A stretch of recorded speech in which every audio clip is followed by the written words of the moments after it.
दिखाते हैं। छात्रावास उन्होंने बनाया था। ये नेपाल बॉर्डर से 5 किलोमीटर अंदर है, भारत के अंदर। तो मैंने कहा वहां एक सम्मेलन रखो इन सभी थारू समुदाय के लोगों का, मैं आता हूं। वहां पे सम्मेलन हुआ इमलिया कोडर में। जब मैं गया तो थारू समुदाय के लोग पहले मुझे लेके गए। उन्होंने कहा साहब आप हमारे जो देवता हैं उनका पहले सम्मान करेंगे। तो मैंने कहा चलो, मैं तो इसीलिए आया हूं। तो उन्होंने किसको वहां रखा था? अश्वारोही महाराणा प्रताप की मूर्ति। तो मैंने कहा भी ये मूर्ति तो महाराणा प्रताप के दिखती है। उन्होंने कहा हां यही तो है हमारे हीरो। मैंने कहा महाराणा प्रताप राजस्थान में पैदा हुए, मेवाड़ राजस्थान में, आप लोग भारत नेपाल की तराई में हैं।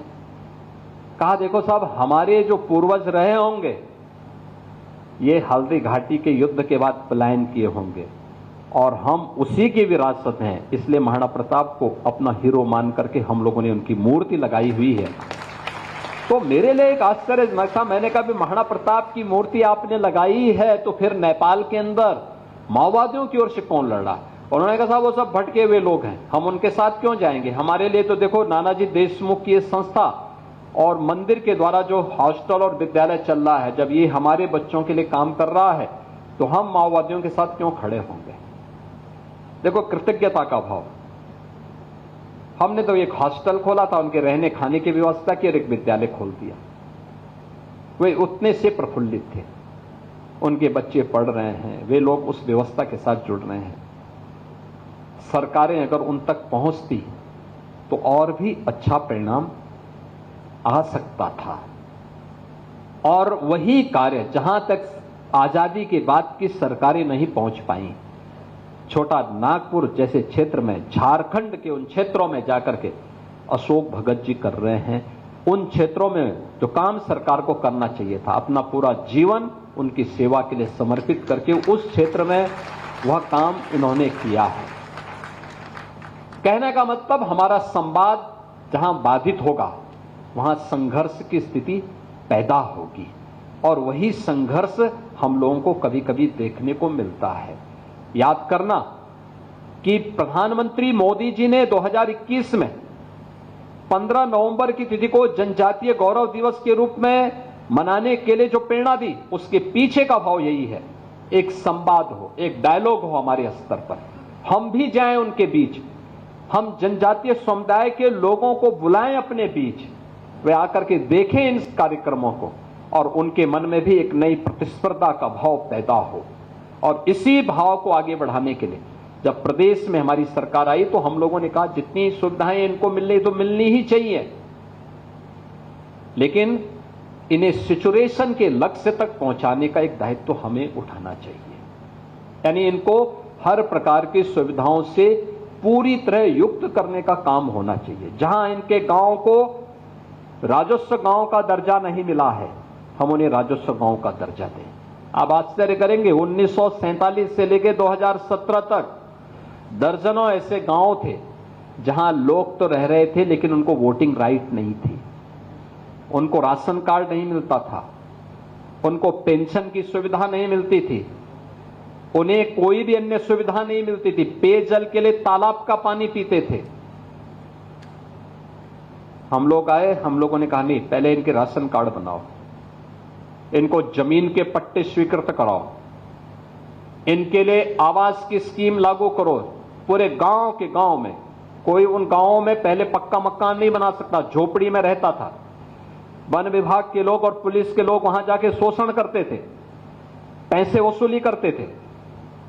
आज मुझे प्रसन्नता है कि डबल इंजन की सरकार ने प्रधानमंत्री मोदी जी के मार्गदर्शन में उन्हें सिचुएशन के लक्ष्य तक पहुंचा करके मकान सबके लिए अनिवार्य, जमीन के पट्टे सबके लिए अनिवार्य, पेंशन की सुविधा पात्रता के अनुसार सबके लिए अनिवार्य, ये सभी सुविधाओं से इन्हें युक्त करने का काम किया। आपके सोनभद्र में, मिर्जापुर में, चंदौली में गौड़ जाति हो, बुक्सा हो, चेरो हो, जितने भी ये जनजातियां हैं, इन सभी को हम लोगों ने इन सभी सुविधाओं से आच्छादित करने का काम किया। नेपाल की तराई में आपके मुसहर है, आपका थारू है, बुंदेलखंड में सहरिया है, बिजनौर में बुक्सा है। इन सबको हम लोगों ने उन योजनाओं से पूरी तरह सिचुरेट करने का काम किया और उन कार्यक्रमों के साथ चल रहे हैं। साथ साथ मुझे एक बात और याद आई, जब इन योजनाओं के साथ हम जोड़ रहे थे तो हम लोगों ने कहा कि भाई देखो, भगवान राम जब महर्षि भारद्वाज की प्रेरणा से और महर्षि वाल्मीकि के मार्गदर्शन में जब वनवास के कालखंड में रहने के लिए चित्रकूट गए थे, तो चित्रकूट में उनका स्वागत सबसे पहले किया था वहां के कोल ने। तो मैंने कहा कम से कम भगवान राम के नाम पर हम लोग काम करते हैं, तो भगवान राम की इस विरासत को कोल जाति को भी हम पूरी तरह से सिचुरेट करें।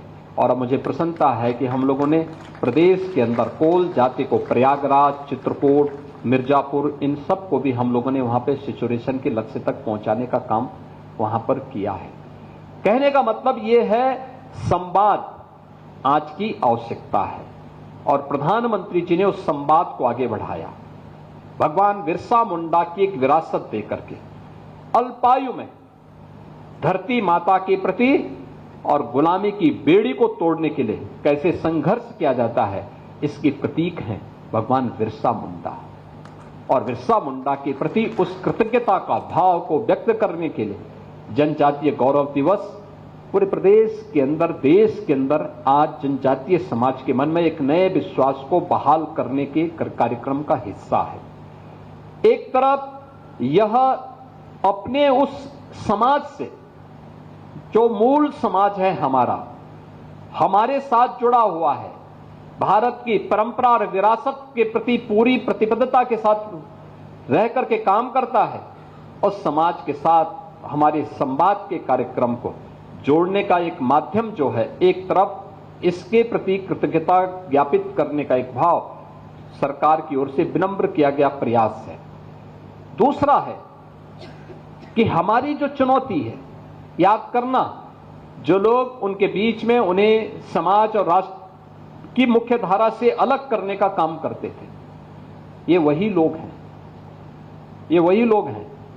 आप देख रहे होंगे इन सबके इन कारनामों को, इनके वे कारनामे जो फेक अकाउंट बनाते हैं सोशल मीडिया में और फिर उसके बाद जातीय संघर्ष की स्थिति को पैदा करते हैं, एक जाति को दूसरी जाति से लड़ाने का काम करते हैं। ये वही लोग हैं। मैं देख के ताज्जुब कर रहा था,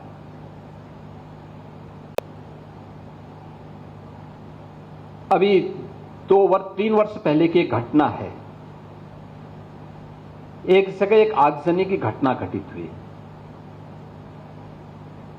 तो मैंने कहा यार देखो, ये आगजनी की घटना दिखाती है, इसकी प्रकृति दिखाती है कि इस समुदाय ने नहीं किया होगा, पुलिस वहां कार्रवाई करे। मैंने कहा देखो कार्रवाई थोड़ा रोको, देखो मैं बताता हूं अभी। मैंने कहा उसके पूरे वीडियो फुटेज निकालो। तो आप आश्चर्य करेंगे कि आगजनी करने वाला एक व्यक्ति, वह केसरिया गमछा बांधा हुआ है, लेकिन आगजनी करते समय अचानक उसका गमछा निकला, आगजनी करते करते उसके मुंह से निकल पड़ा या अल्लाह। तो मैंने कहा देखो, किस समुदाय हिंदुओं की एक जाति को बदनाम करने के लिए किस शरारत के तहत गमछा बांध करके और पूरी व्यवस्था को अपमानित कर रहा है।